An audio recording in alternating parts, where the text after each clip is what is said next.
Dear sir,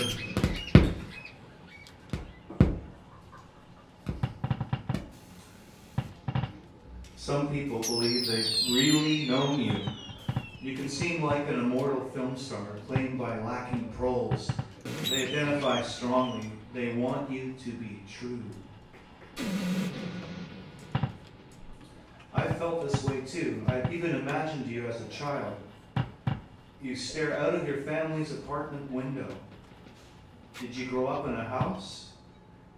You watch your father walk from the bus stop to the front of the building. His mailbag is light, empty after a hard day's work. He'll be home now until tomorrow. Before he makes it up the elevator and through the door, you revisit a favorite passage from Gramsci's prison notebooks. All men are intellectuals, but not all men have in society the function of intellectuals.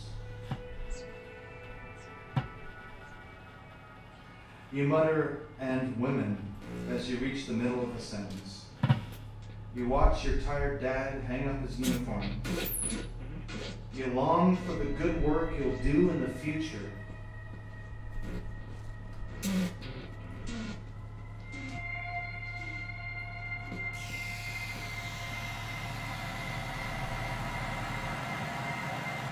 Some people say your detractors wouldn't exist if you'd been less conventionally handsome.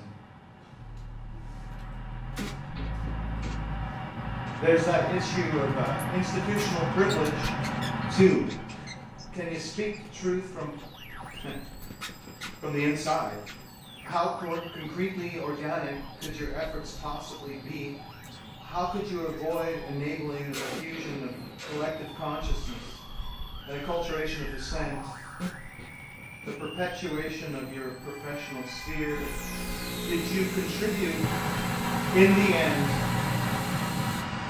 to the reification of human experience with your expertise, with your public platform, with your cultural and symbolic capital?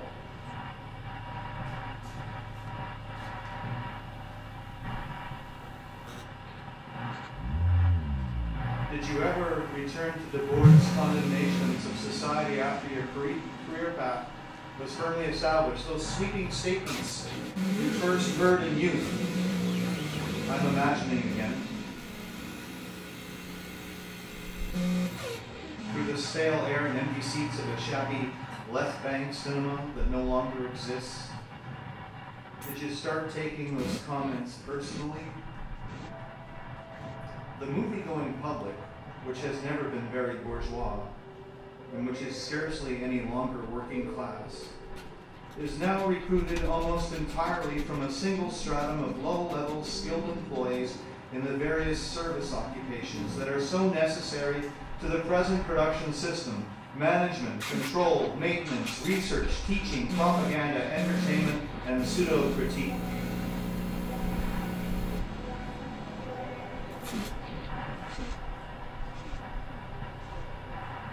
It's as if your desire for transparency, your outline of a theory of practice, slipped out of the cinema while you calmly remained in your seat, or maybe on the screen.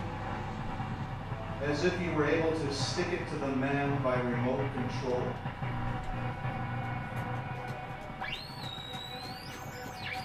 The force of your unremittingly reflexive sociology has blown apart the self-interested protections of even your own chosen specialization, of all fields everywhere.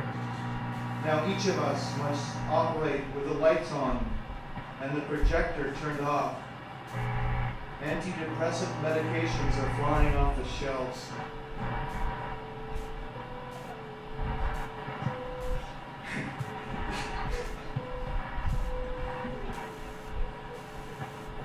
You have inhabited Gramsci's vision of a transitional modernity. The old world is dying away, and the new world struggles to come forth. Now is the time of monsters.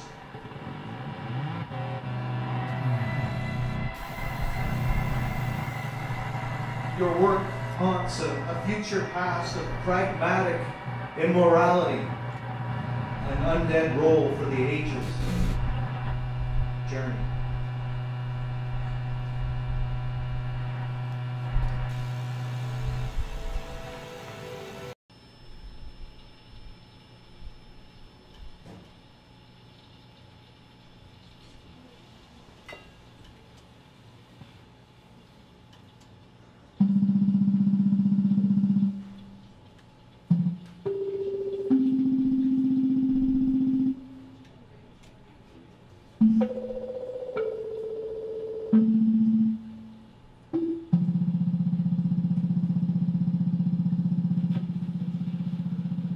Considered you an early gain of upward mobility, the primary reward of transitioning from wage labor to managerial lackadom, panoptically surveilled by owners, rentiers, corporate type entities.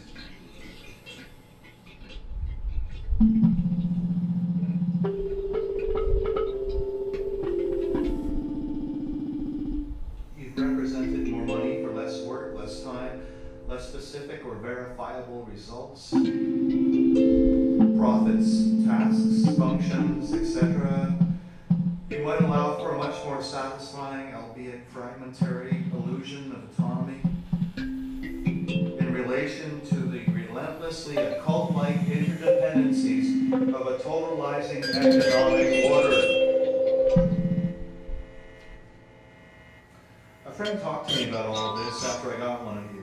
She said that yes, I was getting paid a lot more than I'd ever been before, despite working a lot less, and that this was gained without being directly supervised or having to provide any objectively quantifiable evidence of effort, but that all of this excess was a kind of just reward for my independence of thought and the responsibilities that came with it.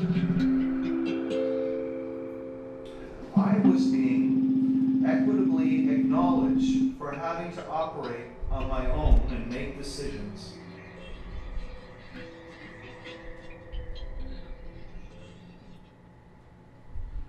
Most people, she said, aren't capable.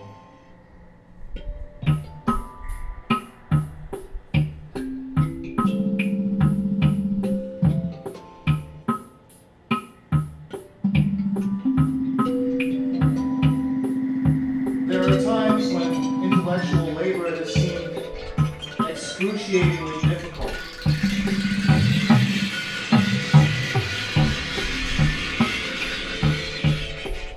I was tempted to nod my head in agreement with her, but just couldn't do it in the end. I've known from experience that to get the job done, to execute,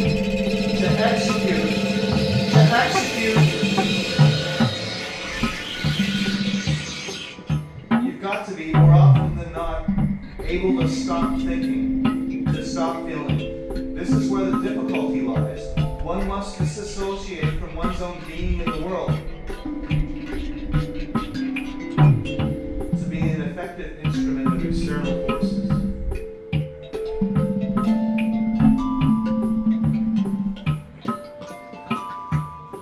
It's not as though most people are incapable of obtaining you. It's not as if they're irresponsible or they're stupid.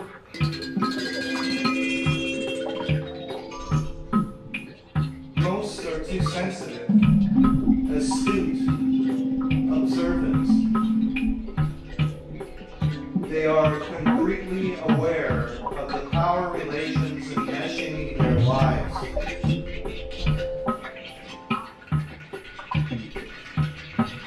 They can't stop thinking. They can't stop feeling. They can't stop comprehending. They can't stop acknowledging what is actually going on. They're empathizing with those less fortunate. They do what they must to endure, to remain themselves, to possess the living they have left. Jeremy. That's Dave Leith over there. That's over there, Hara. Lee Hutzulak. I'm Todd. Thanks a lot for coming out tonight, for seeing word. Don't be shy, get in touch if you want to do it again. You're not told